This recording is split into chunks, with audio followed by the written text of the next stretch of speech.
40,000 Warpforge. Perspective of someone who is both a long-time 40k fan and a competitive TCG player involved in the community. Absolutely need to change before this game releases. Especially warlords need to be same rarity and accessible. That's the fact. Each faction has a single commander that is just better than every other in Upstart.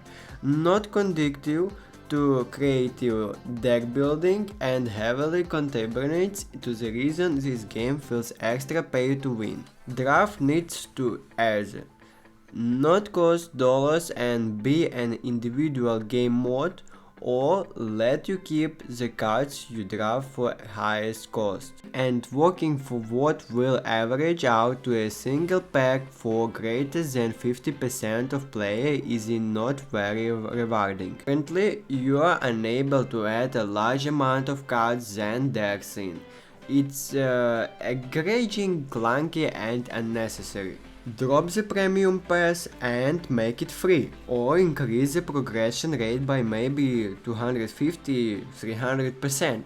Currently, it is infuriatingly slow, as you are immediately greeted after paying 20 USD.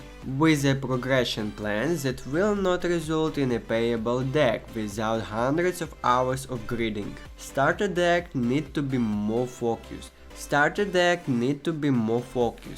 You are exciting players to try a game out with this, but a collection of single short cards from every archetype only means your players are forced to either spend about $1,000 or play the game losing for hundreds of hours. That's not a problem if you are trying to make a real TCG. The turn timer currently will end your turn despite you still taking actions. This is entirely unacceptable, and in a game filled with mechanics like regeneration and armor, I would consider this is a game-breaking oversight until addressed.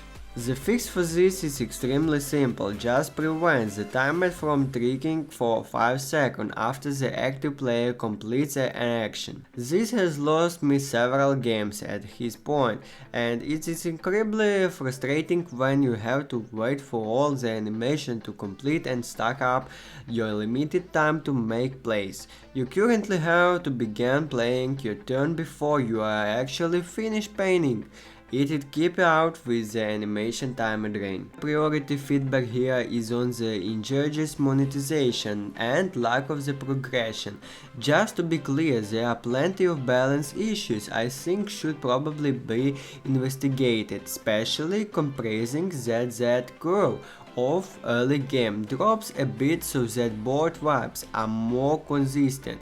This game really needs better control options and some interactivity focused cards and more utility focused cards. This game is fundamentally a very static addition subtraction simulator at the moment. The way the energy system works and odd tempo puts much more less focused cards advantage and more focused card on value and tempo plays to keep snowballing board state. This leads to another point. If your card costs 5, it needs to threaten a win in the next few turns. If a card costs 6, 10, it needs to win the game. There are basically 0 cards in this game that I believe will see play because you are just keeping turn to do nothing. Cards that cost 10 in the game like this need to have text that's closer to destroy each of opponent's units or draw 5 cards, heal all your units and do some other thing. What is currently in this game are a collection of giant fluttering dudes that come in a 4 mana 10 mana, do limited damage to your overall specialty target, then not attack because it's turn 10 and your opponent is about to start the turn in play 5 to cast cards and will just kill you.